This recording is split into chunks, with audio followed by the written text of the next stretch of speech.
జీవితమంటే కల కాదు, అది కవులు రచించే కథ కాదు.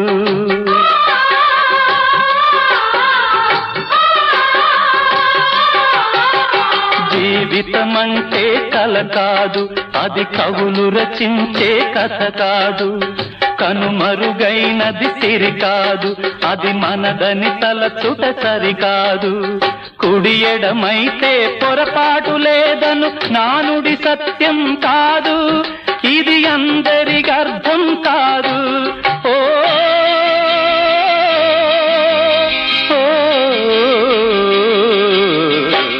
వేగు చుక్క మొలిచింది, వేకువ పొడ చూపింది, తూర్పు తెల తెలవారకము